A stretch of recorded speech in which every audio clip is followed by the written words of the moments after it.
శ్రీ విష్ణు రూపాయ నమశివాయ. మన ఛానల్ కుటుంబ సభ్యులు లక్షల మంది ఎంతో ప్రేమతో భక్తితో వారాహి అమ్మవారిని పూజించుకుంటూ ఉంటారు. అయితే కొంతమంది అసలు వారాహి అమ్మవారు అంటే ఎవరండి, పురాణాల్లో ఎక్కడైనా అమ్మవారి గురించి ఉందా అని అడిగారు. పురాణాల్లోనూ తంత్రశాస్త్రంలోనూ అమ్మవారికి సంబంధించినవి ఎన్నో రహస్యాలు ఉన్నాయి. అందులో ముఖ్యమైనవి 3 ఉన్నాయి. అవేమిటో ఇప్పుడు చెప్పుకుందాం. అప్పుడు మీకు అమ్మవారు అసలు ఆ స్వరూపం ఎక్కడి నుంచి వచ్చింది అనేది అర్థమవుతుంది. అన్నిటికన్నా ముఖ్యమైనది ఏమిటంటే బ్రహ్మాండ పురాణంలో లలితోపాఖ్యానము అని ఉంది. అంటే లలితాదేవి చరిత్ర. మనం లలితా సహస్రనామంలో చదువుకునేది ఆ అమ్మవారి చరిత్రే కదా.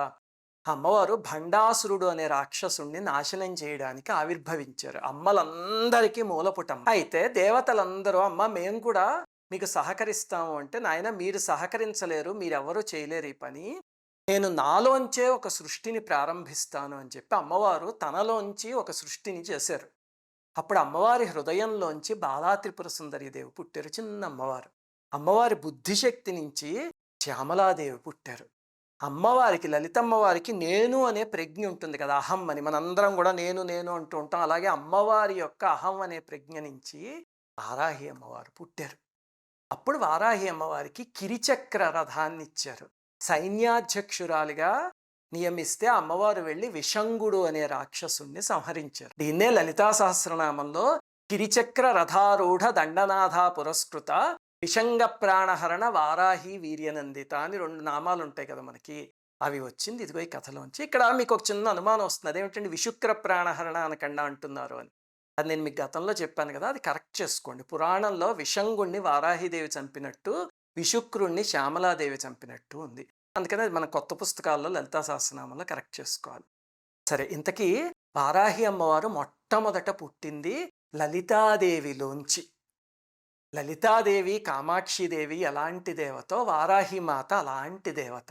దానికి ప్రమాణం ఏమిటంటే, తాడితరిపు పరిపీడన భయహరణ నిపుణ హలముసల క్రోడపతి భీషణముఖి క్రీడసి జగతి త్వమేవ కామాక్షి. అమ్మ నువ్వే కామాక్షి అమ్మవమ్మ, శత్రువులందరినీ తీసి పాడేస్తావు, హలాన్ని ముసలాన్ని ధరించి ఉంటావు అని వారాహిదేవి గురించి చెప్పారు.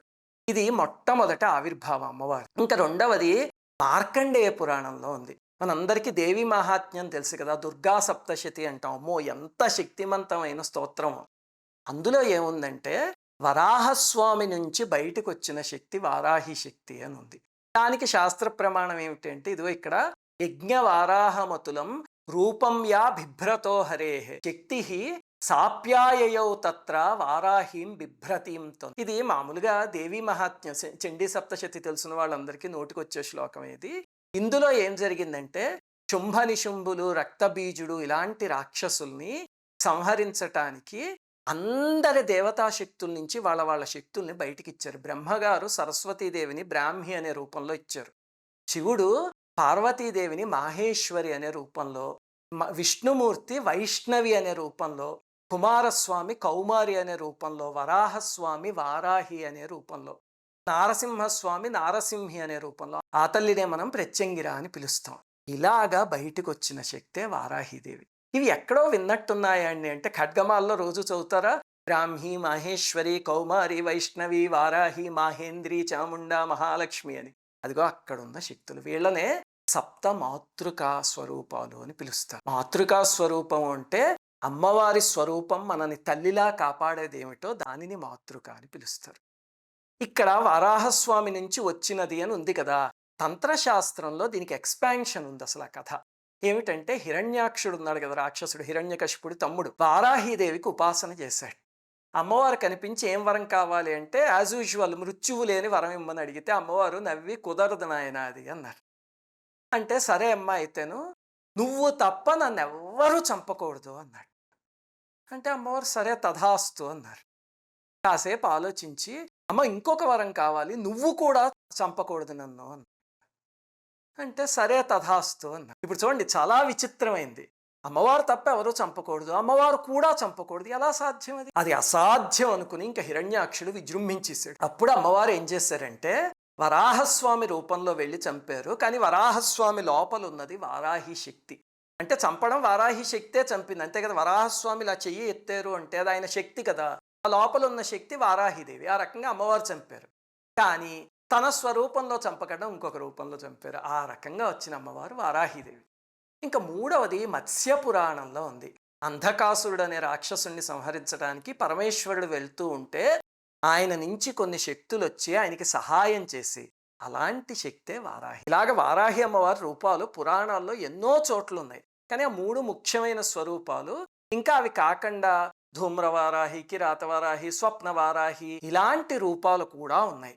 వాటి ప్రయోజనాలు వాటికి ఉన్నాయి. కానీ ఈ ధూమ్రవారాహి, కిరాతవారాహి, స్వప్నవారాహి ఇలాంటివి మాత్రం గురువు శిక్షణలో మాత్రమే చెయ్యాలి. మామూలుగా వారాహి అమ్మవారిని అయితే ఎవరైనా పూజించుకోవచ్చు. ఒకటి గుర్తుపెట్టుకోండి, ఏ దేవతకైనా, శివుడికైనా, అమ్మవారికైనా, గణపతికైనా, ఎవరినైనా సరే పూజించేందుకు సాత్వికమైన పద్ధతి ఒకటి ఉంది. వామాచారాన్ని అనుసరించే పద్ధతి ఒకటి. శంకరాచార్యుల వారు ఏం చేశారంటే ఆ వామాచార పద్ధతులన్నీ తీసేసి సాత్వికమైన పద్ధతిలో దేవతలని ఎలా పూజించాలి అనేది నేర్పించారు జాతి. మనం చేయాల్సింది ఏమిటంటే ఆ వామాచార పద్ధతుల జోలికి వెళ్ళకుండా పురాణాల్లో చెప్పినట్టు అమ్మవారిని బ్రహ్మ విద్యా స్వరూపంలాగా సాత్వికంగా ఆరాధించుకోవాలి. అలాగా ఎవరైనా ఆరాధించుకోవచ్చు. సౌమ్యమైన రూపాన్ని సాత్వికమైన మార్గంలో పూజించుకుంటున్నాం. అదే షోడశోపచార పూజ, స్తుతి, ఇవి ఎవరైనా చేసుకోవచ్చు. చేస్తే ఏమిటండి ప్రయోజనం? దీనికే మళ్ళీ తంత్రశాస్త్రంలో ఒక మాట చెప్పారు, అద్భుతమైనది. మాతాపుత్రం యథావత్సం ధేను పక్ష్మేవలోచనం తథాంగమేవ వారాహి రక్షా రక్షతి సర్వదా. నిజంగా అమ్మవారి కృప మన మీద పడేలాగా ఆరాధించగలిగితే కనుక ఒక దూడని ఆవు ఎలా కాపాడుకుంటుందో అలాగే వారాహి అమ్మవారు మిమ్మల్ని కాపాడుతారు అని చెప్పారు. ఎంత అద్భుతమైన పోలికది. ఇది విన్నాక కూడా, ఇది తంత్రశాస్త్రంలో చెప్పిన ప్రామాణికమైన శ్లోకం. ఇది విన్నాక న్యాయంగా అయితే మనకి సందేహాలు ఏవి ఉండకూడదు. సరే, ఇప్పుడు అన్నిటికన్నా పెద్ద సందేహం ఏమిటంటే ఎవరు పూజించాలి, ఎవరు పూజించకూడదు వారాహిదేవిని? దీనికి మహర్షులు ఒక అద్భుతమైన మాట చెప్పారు. ఆర్తానాం శుభదాత్రి ధూర్తానాం అతిదూర వార్తా శేషావలగ్న కమనీయ అని. అంటే ఆర్తులకి శుభాన్ని ఇస్తుంది అమ్మవారు. ధూర్తులు ఎవరైతే ఉన్నారో వాళ్ళని దూరంగా పెట్టేస్తుంటారు. ధూర్తులంటే ఎవరండి? విపరీతమైన అహంకారం, మదం ఉండి మాట్లాడితే ఎవరినైనా తూలనాడుతున్నారు అనుకోండి, అటువంటి ధూర్తతనం ఉంటే వారాహి అమ్మవారు అలాంటి వాళ్ళని దగ్గరికి కూడా రానివ్వరు. అలాగనే అసూయ, ఈర్ష్య, ద్వేషం, ఎవడైనా పక్కవాడో బంధువు పైకి ఎదుగుతున్నాడు అనుకోండి, ఎలా వాడి కాళ్ళు పట్టుకుని కిందకి లాగేద్దాం, కుదరకపోతే వాడి మీద ఒక బకెట్టుడు బురద తీసుకువెళ్ళి ఎలా చల్లుదాం, ఈ రకమైన ధూర్తతనం ఎవరికైతే ఉంటుందో వాళ్ళెవ్వరిని వారాహిదేవి దగ్గరికి రానివ్వదట. ఒక మాయ కింద కమ్మేసి వాళ్ళందరి చుట్టూను వారాహి పూజ చేసుకోవడానికి కూడా లేకుండా చేస్తుంది అమ్మవారు. అదే ధూర్తానాం అతి దూర అంటే. అందుకని గుర్తుపెట్టుకోండి, వారాహి పూజ ఎవరు చేయాలి అంటే మనం డిసైడ్ చేయలేం, అమ్మవారు డిసైడ్ చేస్తారు. మనలో అమ్మవారిని పూజించుకునే లక్షణాలుంటే అలాంటి వాళ్ళకి పూజించాలి అనే స్ఫురణ తెప్పిస్తారు. అలా కాకుండా మనలో ధూర్త లక్షణాలు ఉన్నాయనుకోండి, అప్పుడు అమ్మో ఈ అమ్మవారిని పూజించకూడదు అని చెప్పి దూరం పెట్టేస్తారు. ఇప్పుడు రామాయణం ఉంది. రంగనాయకమ్మ గారు అని ఒక ఆవిడ ఒక పుస్తకం రాశారు, చాలా పుస్తకాలు ఇన్ఫ్యాక్ట్, రామాయణ విషవృక్షం అని. అందులో శ్రీరాముణ్ణి తిడుతూ రామాయణాన్ని తిడుతూ రాశారు. అలాగే మనకి చాగంటి వారో సామవేదం వారో రాముణ్ణి పొగుడుతూ రామాయణాన్ని పొగుడుతూ ఎన్నో ప్రవచనాలు చెప్పారు, పుస్తకాలు రాశారు. ఇప్పుడు వీళ్ళిద్దరిలో ఎవరిని అనుసరించాలి? చూడండి, ఈ రెండూ కూడా కాంట్రడిక్టరీ సబ్జెక్ట్స్. ఈవిడ పూర్తిగా తప్పని చెప్పింది, వాళ్ళు పూర్తిగా కరెక్ట్ అని చెప్పారు. ఎవరిని అనుసరించాలి? ఆరాధించే వాళ్ళకి అసలు ఈ ప్రశ్న రాదు, వాళ్ళకి ఆన్సర్ తెలుసు. పార్ట్ టైం భక్తులు ఉంటారంటే వారాహి అమ్మవారిని పూజ చేస్తే ఎన్ని కోరికలు తీరుతాయి అని చిట్టా పెట్టుకుని వాళ్ళకు వస్తుంది ఈ సమస్య. ఎందుకంటే వాళ్ళకి అక్కడ అమ్మవారా కాదా కాదు, ఎన్ని కోరికలు తీరుతాయి, ఇప్పుడు ఈ పూజ చేస్తే నాకు మంచి జరుగుతుందా చెడు జరుగుతుందా, అమ్మవారని ఉండదు, వ్యాపారం. వాళ్ళకు వస్తాయి ఇలాంటి సందేహాలన్నీ.